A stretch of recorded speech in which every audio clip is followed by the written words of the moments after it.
Hello there everybody, Sam's Trains here, welcome back to the railway and welcome to another review. Today I'm going to be taking a look at the smallest locomotive in Hornby's range.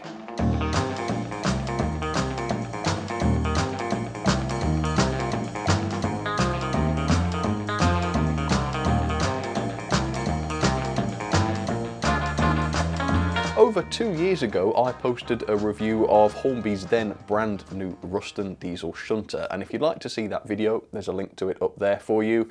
Since that video came out, the loco has continued to be a staple in Hornby's range, and they've produced loads of different versions of it in loads of different liveries, and up to now I've only ever looked at just the one. So today I'm going to rectify that by looking at this, the Hornby 48 horsepower Ruston shunter, and this one is in the very attractive blue Express Dairy livery. Now, the reason I'm doing this, the reason I'm looking at another, is to first of all see whether the design has changed at all. Has the model been changed, improved? Maybe, maybe not, we'll find out. Second reason, I wanted to see what a different version of this was like. I wanted to check out a different livery. And thirdly, I want to just take the time to enjoy what I know to be a really well-designed loco. So I am really looking forward to this.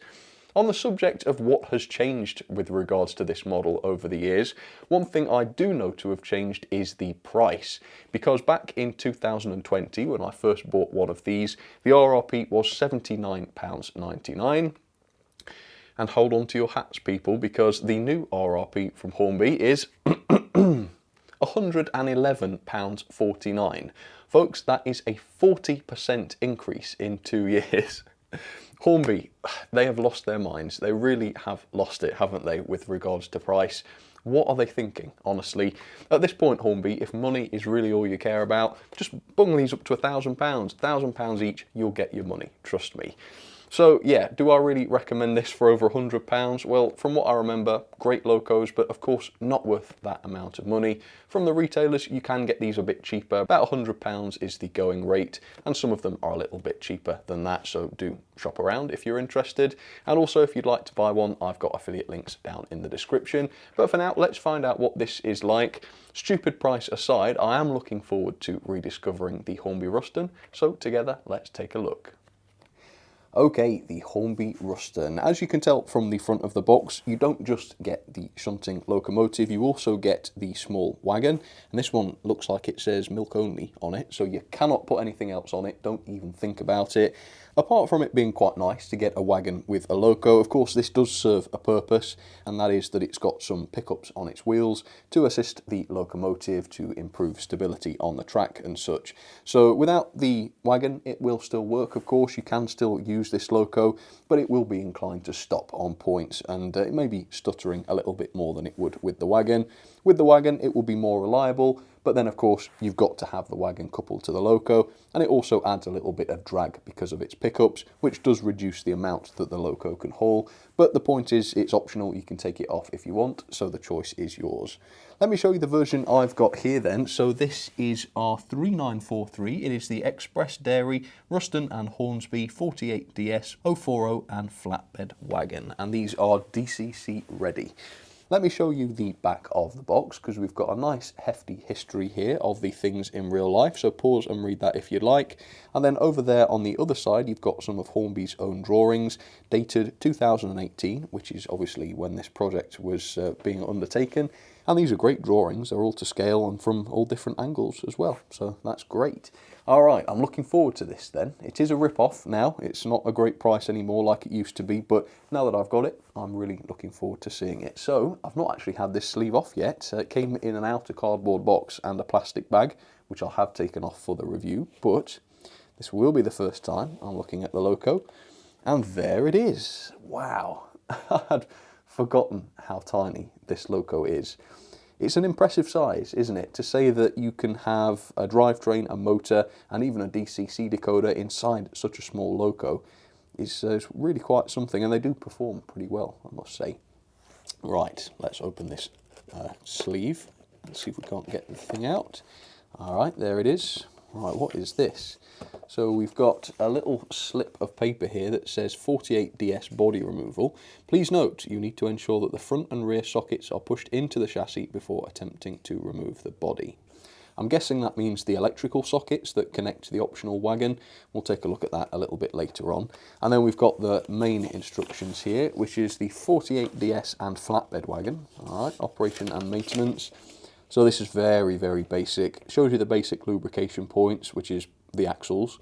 Body removal, as you can see, 4 screws do that. And of course you do need to remove the body if you want to chip the loco. And there is the location of the socket there. And as you can see, I think that's the 6-pin socket there. So that's what you need if you want to chip this.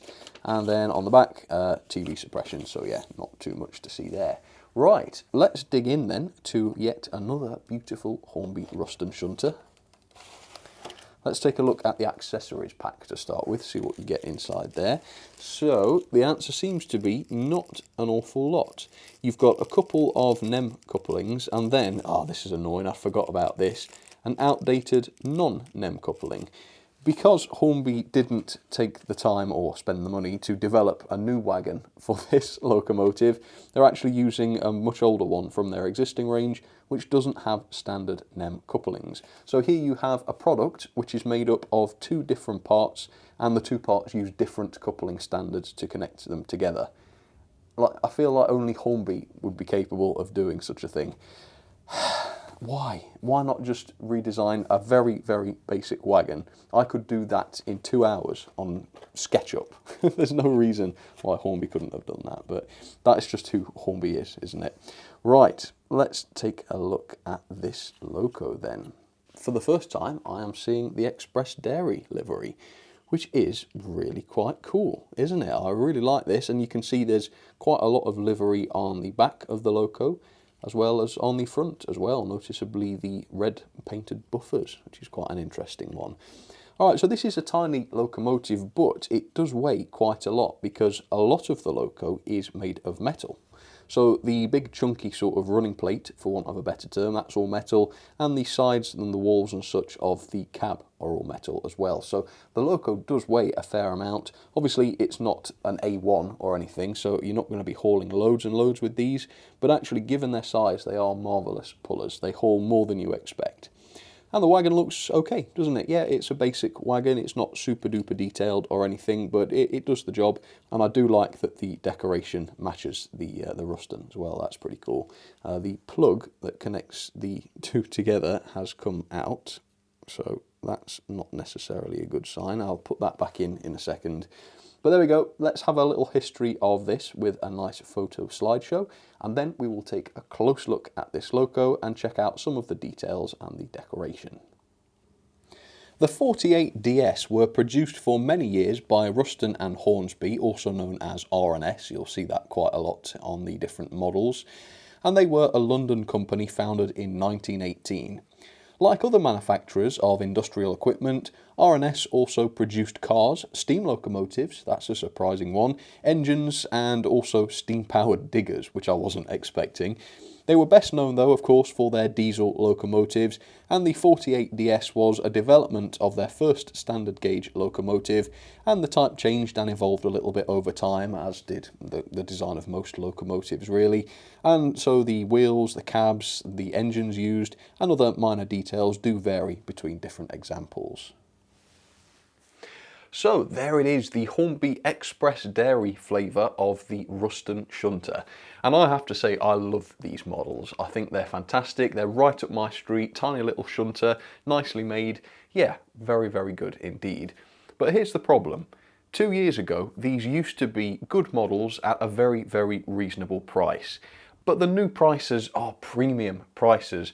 It's well over £100 for this now on Hornby's website, and when you pay a premium price, in my opinion, you should get a premium model. And the issue is that this is not a premium model, in my opinion. It certainly has some premium features, and the good amount of die-cast, which brings the weight up to nearly 100 grams, is definitely a premium feature. But the premium features are not across the board, and overall this is quite a basic loco for an awful lot of money.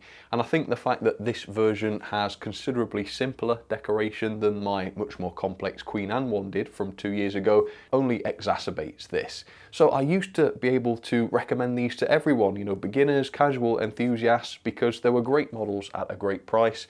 And now they're just very, very expensive for what they are, so I can't really recommend it for beginners and casual enthusiasts anymore. The new price has placed this as a serious enthusiast's model, except of course a serious enthusiast isn't going to be too impressed with this due to the very simple features of the Loco. So what do I mean when I say that? Well, first of all, the finish on these isn't great. I mean, premium models that I've looked at more recently have a much better finish. The finish on this is very plasticky, unfortunately.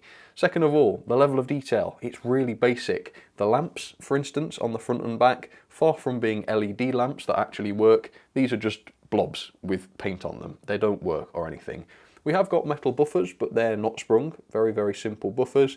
The radiator on the front is just a moulded effect. It's not a separately fitted etched metal grille like you would expect and like you see very often on premium models. And the cab interior is quite disappointing. I mean, this Loco is mostly cab. Look at it from the outside. Half of the thing is cab. And it's not that great, unfortunately. The windows are not individually glazed, so you've got unrealistic transparent plastic going right across the cab on both the front and the back. And the amount of cab detail inside there is very, very basic. You've got very few controls, none of them painted, and it really doesn't look very much like the inside of a real Ruston cab. And I think at £111, that is a problem. And just for the record, this is not a solution that I would expect to see on a premium model. I've already plugged the wagon back into the Loco once, and already it has started coming apart again, purely through the act of placing it onto this bit of track so that I can film it for you. So yeah, I mean, don't get me wrong, it's a small Loco, it's an impressive piece of engineering, and overall it's nicely built and well decorated, as we're going to see, but it's just not worth the money anymore. So let's get a bit more positive then. So this does weigh in at 95 grams, which is quite impressive given the size of the Loco. That is lighter than the Queen Anne locomotive that I looked at last time, because this doesn't have the etched nameplates, which were metal and quite heavy, that the Queen Anne did. Even though the finish isn't very good and the level of decoration is simpler than on the other Ruston that I've got, you can see what is here is done nicely. You've got the Express Dairy lettering on the side and some sort of crest above it, which looks really quite good. And on the back, you've got that lovely cream stripe, that same crest again, and then the Express Dairy printed much larger, which does look good. Yeah, I have to say the actual decoration is decent. The buffer beams are simple but adequate, I would say. You've got a coupling hook in the centre there, but no coupling to fit onto it. Premium models should have those, in my opinion. When this was cheap, it was okay to overlook that, but now it ought to have it. And you have got metal buffers on this model, and they are painted red, which is quite a nice effect, I think.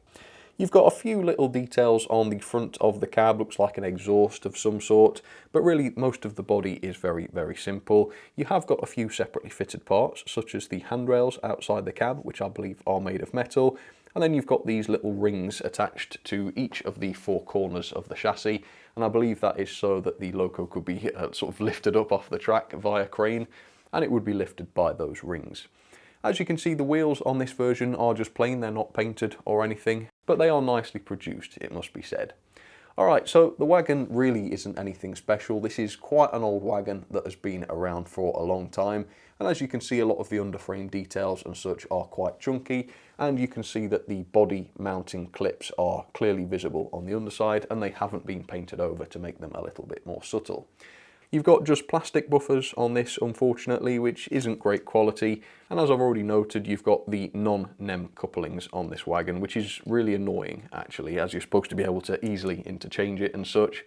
On the deck of the wagon, you can see we've got some nice planking effects, but you've also got some moulding marks and such, in fact, an awful lot of them, which again is a little bit distracting and certainly not what you'd expect to see on what is now a premiumly priced model. On the plus side though, the soldering job is noticeably better than it was on the Queen Anne. As you can see, all of the wires are much more neat and tidy. There is now no bare wire visible or anything like that on the underside of the wagon, so from that perspective there does seem to have been an improvement in the quality. But there you go, lovely Loco, looks very, very good. It is a simple Loco, the level of detail isn't massively impressive. To be honest, I remember being much more impressed with this 2 years ago. But then again, this is simpler in its decoration, and also things have moved on in the last 2 years. The last 2 years have brought massive advancements in detail, quality, finish, you name it really, and these Locos are just the same as they were, except much more expensive now. So definitely mixed feelings on these. The quality is okay, there's not an awful lot of glue visible or anything like that, no hiccups in the decoration, so yeah, quality is okay. Let's get this down onto the track then. We'll take a look at the mechanism, see what makes this loco tick. It is quite interesting with a loco like this, of course, because it is so darn tiny. So let's do that, and we'll have some fun getting this thing to run. So there she is, my new Ruston Shunter from Hornby in the very nice Express Dairy livery. So the first performance test has already been filmed and I will show you that in just a second. Now though, I'm going to move on and talk a little bit about the mechanism. And while it's not amazing by any stretch of the imagination, I would say that the mechanism is as good as you could hope for given the size of the loco, and it's actually pretty impressive given how tiny the loco actually is. So pickups are okay. Obviously we've got 4 pickups per track with the wagon connected. I would recommend having the wagon connected because the loco is just going to be unreliable without it. So the loco has got pickups going to each wheel. These are quite flimsy pickups and I have known them not make great contact in the past, but these do seem okay for now. And then the wagon has better, slightly better, larger pickups on its wheels, although of course those are connected with this very, very crude connector, which I've already talked about extensively today, and it's about to let me down again. You'll see that in the performance test in just a second. Now, I've had trouble getting the body off with this, which is a Ponzi way of saying I can't get the damn thing off. So I pushed the connectors into the chassis as instructed. I undid the 4 screws. And at this point, the body should easily come off, but it does not. It is stuck fast, it's not even moving or shifting at all. I tried and tried and tried to get it off. I've tried levering it off gently with a screwdriver. I've almost destroyed the loco. One of these buffers started to buckle. So I've had to stop. It shouldn't be like that. My Queen Anne version of the Ruston was much easier to access. Undo the screws, the body slides right off. So I haven't been able to get the body off this, which means actually this is not DCC ready because I can't get it off. I can only assume that it was accidentally glued on at the factory. Maybe there was some glue on the chassis or something where it shouldn't have been, and it's just glued the chassis on. But it is not moving, cannot get it off. So again, slightly spotty quality from Hornby. But I can show you the Queen Anne chassis, so this is, I assume, exactly the same thing. So this is just a 3-pole motor here. Not a problem though, because as we know from Queen Anne, they do run nicely. And this is the DCC socket on top, and that's it for the chassis, nothing else to see. I couldn't show you the bearings, unfortunately. It's not a nice thing to access with these locos, but it does have proper turned metal bearings on all of its driving wheels, so that's what you need to know. And then the gauge is somewhere between 14.1 and 14.2, which is, as per usual, a little bit under gauge, but not to the point where it's going to cause problems. So, with that out of the way, let's cue the first performance test. Here it comes. So we are now ready for the first test. Please cross your fingers. Let's find out, first of all, whether this loco works. I'm hoping so. All right, yes, it works. And it hasn't, oh, it's cut out on the points, which makes me wonder, is that horrible, horrible connection between the wagon and the loco actually doing any good? So what I'm going to do is I'm going to lift the loco wheels off the track while keeping the wagon on the track. And no, I'm now at full power and there is nothing. So it is only the loco picking up. So yeah, it's such a bad design that it's actually not working right out. Oh no, it's just come undone. Okay, that would explain it. I just feel like there must have been a better solution than this. So that's the second time I've done that, and it's not even run properly yet.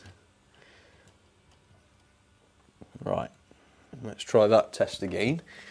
Lift the loco up, so we've just got the wagon picking up. Alright, we've now got a connection there.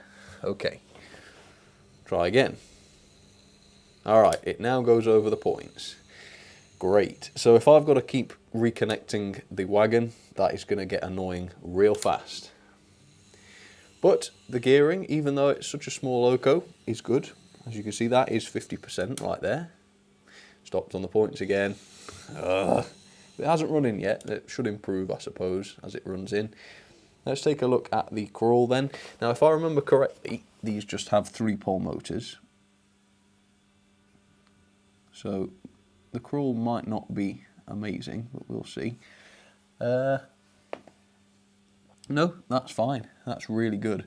So the gearing has obviously served these locos well, because even though they have what I suspect is just a 3-pole motor, they're still able to crawl fantastically. Look at that. That is pretty wonderful. So it is just the sort of reliability issue, I guess, because this loco has 8 pickups over quite a large area, so it should not be stopping on points and such. Speed it up a little bit. Yeah, it should never be interrupted with the wagon attached. But as you can see, it is. Now, what wheel is it? So, I mean, the loco should still be connected there. There we go. So yeah, a little bit unreliable. That's the only criticism I can make, really, because the torque is good, the slow speed is great, they're reasonably quiet, yeah. But that's before this loco has even been running, so I'm going to let this run now for 30 minutes in each direction, forwards and then back, and then we will return and do another test and see if it's a little bit more reliable on the points before I give it a performance rating. Okay, here we go. Alright, so that, like I say, is half power. I have to say, that's a very, very good speed. We've got far larger locos than this, which have much more space for complex gearing, which have the gearing all wrong and shoot along far too fast. This does not do that. This runs very, very sensibly. They're very slow locos in real life, by the way, very, very slow indeed. So the fact that this does not race along at 50% speed is very reassuring, and because the gearing is decent, the motion, if not the reliability, is very, very consistent, which is important for a loco like this. So performance-wise, it's looking really good, isn't it? Very, very impressive. Alright folks, I'll see you in just a second when we will come back and I'll test this loco some more. Alright folks, we are back and running in has concluded without any issues at all. It stayed on the track and it didn't cut out at all, at least not at 50% speed.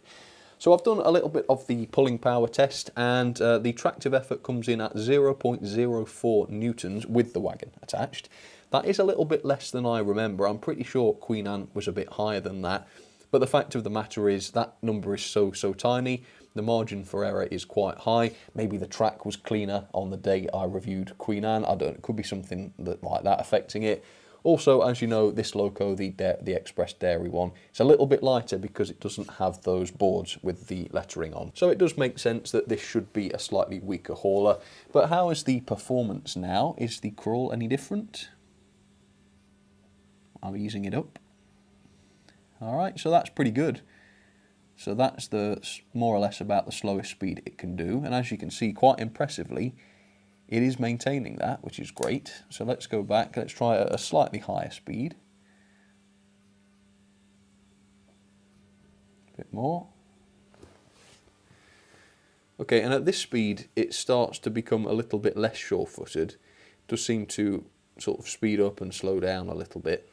In fact, let me come forward and then stop.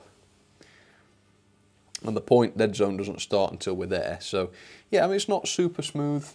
And we have seen very, very tiny 5-pole motors. And I do feel that maybe a 5-pole motor could have served this loco better. But then again, we've seen far worse performance than this from much, much larger locos than this. So I don't think the performance is too bad at all, actually. And given the 3-pole motor status of this one, I think that crawl isn't bad at all. So I've hooked up some milk wagons. I thought that would be fitting. We've got a couple of those on the front with NEM couplings, and then a few of the older. We've got a Tidmouth one there and one of the big Hornby LMS milk vans, which have quite a bit of drag to them. So it looks like a tiny little consist, but it should be a challenge for the Ruston up Gordon's Hill, although as we know from the past, they are definitely capable of hauling quite a lot more than that. But anyway, let's go couple, see what happens. Okay, let's try and do this steadily. This is a good test of how controllable a loco is, how steadily I can couple. Alright, I think that was fairly steady, wasn't it? Yeah, not too bad at all. Let's make sure we're in focus. Alright, so can it haul the milk train? This is the moment of truth. Let's try. No, no it cannot. Right, so let me move the camera. So it's the useless coupling, I think. Yeah, because this is not a proper NEM coupling, it actually pivots a long way left and right. And it looks like it was in the sort of left position, which means that neither coupling hook is actually going to engage. So why these couplings, these ancient outdated couplings, are still being produced and sold on a new loco, I have no idea, but you actually have to position the coupling in the middle like that. And we've still missed the milk hook has engaged. Oh no, it hasn't. Try again. So I'm going to try and, there's a lot of flop in the hook as well. If I try and, the ridiculousness of what I'm having to do here to get this to couple is not lost on me, put it that way. Right, hopefully that's central. Right, I think we've got it now. So yeah, I mean, Hornby, if you're going to charge this, give us what we pay for, give us decent couplings. I'm sick and tired of having to explain this sort of thing. Anyway, sorry about that, slight bit of rage there.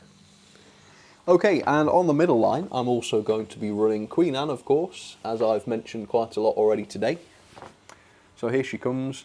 I got to say, I do think, when I was looking at the photos, I thought maybe I'd prefer the Express Dairy one because of the shocking blue. But really, this is the nicer loco, isn't it, of the two? I really do think so. The decoration just makes it look a lot more detailed than it is. On the Express Dairy one, which is just mostly blue with only a little bit of striping on it, it's more obvious that that is a very basic loco. This one's similar in terms of how basic it is, but the livery is so complex that it looks so much better. And also it's got these etched boards on the side, which I really like. I think they make the loco look amazing. So yeah, Express Dairies has not beaten Queen Anne, unfortunately, but I'm still glad to have it. It's still a good looking loco. Not quite as good as that one though. And then on the inside line, the theme today is tiny little locomotives, tiny diesels, although there is an odd one out, so see if you can spot which that is. So we've got this is a little Lilliput rail bus. And I'm really showing this because I think this is more like what the Ruston ought to have been in terms of features and quality. This thing, don't get me wrong, it's not amazing, it doesn't have an amazing level of detail, but for what it cost, it did have lights, so, you know, the tiny little form factor here is not an excuse for not having lights, and the performance is significantly better than the Hornby Rustons. I mean, here it is crawling, for instance. The Ruston cannot do that, right? The Ruston cannot. And the other direction, yeah, I mean, it's a wonderful runner. If I go at a higher speed, you ought to be able to see the lights on. Maybe not, but they are there, I promise. They're little fibre optic things, very dim, but much better value having got lights, I would say.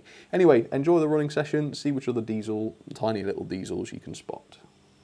So there you have it, the Hornby Ruston. I'm pleased to say they are still good models, they're still worth having. The level of detail is okay, perhaps it's looking a little bit more dated already than it was 2 years ago or whatever, but still okay, well built and of course good runners. It is, however, a little bit more difficult now to find them at a reasonable price. The value for money definitely isn't as great as it used to be, although if you shop around you still can find decent prices for these, although no doubt that is liable to change. Overall though, it does make a nice change. There are very few locos like this, tiny little shunters, and they do certainly stand out in my collection because I really do have nothing else like them. So if you want something unique that is, like I say, decent overall, not amazing in any area, but generally decent, then sure, I could definitely recommend this. I wouldn't recommend buying direct from Hornby because, like I say, they're £111 there and they're just not worth it, no matter how you look at it. Yes, they're decent, but they're not worth over £100, in my opinion. If you disagree, do comment down below and let me know why. But I like the Hornby Rustons. I think they're great. Let's have some ratings then for the Hornby Ruston Shunter. So the level of detail I've given 3 star. It's kind of middle of the road. Aspects of the model are nicely detailed. I mean, you've got decent decoration and the model does look pretty good, but it is missing a lot of features for a loco of this price.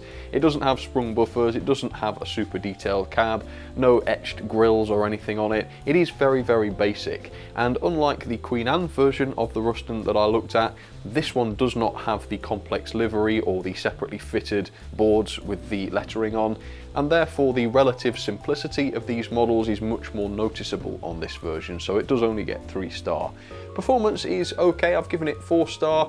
Unfortunately, it's not that smooth at the lower speeds, although it can do a decent crawl, which is quite important. And it is a little unreliable over points and such, even with the wagon attached, but these are all relatively small complaints. Overall, the performance is good, it's nice and smooth, good and quiet, it doesn't derail, and it works as it should.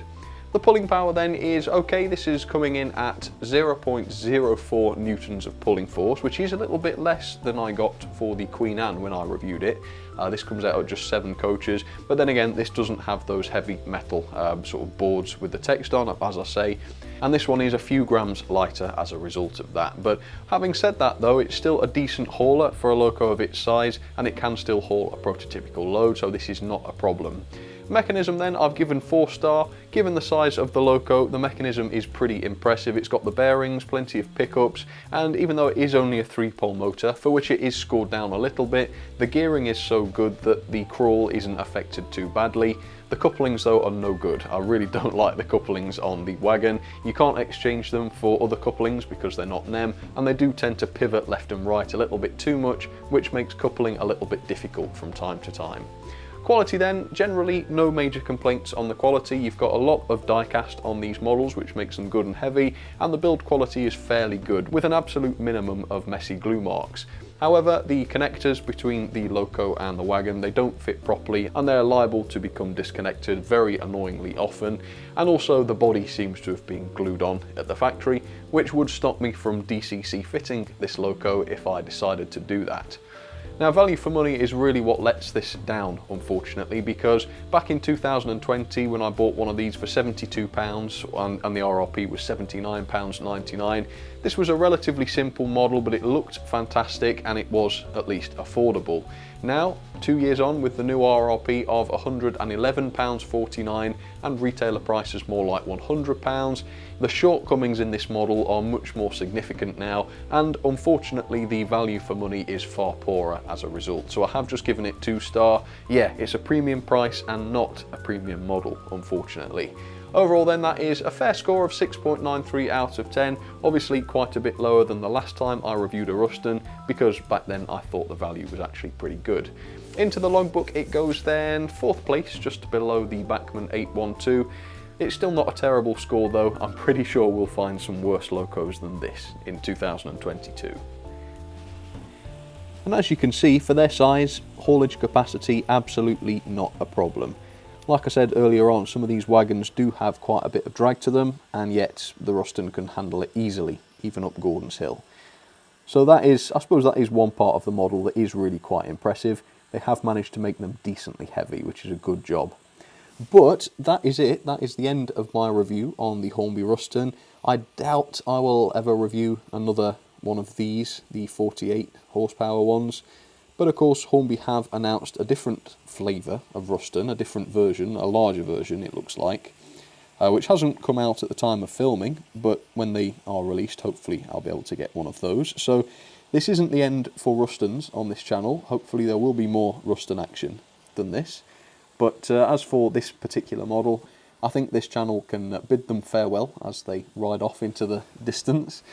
But I hope you've enjoyed it. Do let me know what you thought down in the comment section, and I will see you again very soon for some more videos. Alright, thanks for watching folks. Cheers everybody.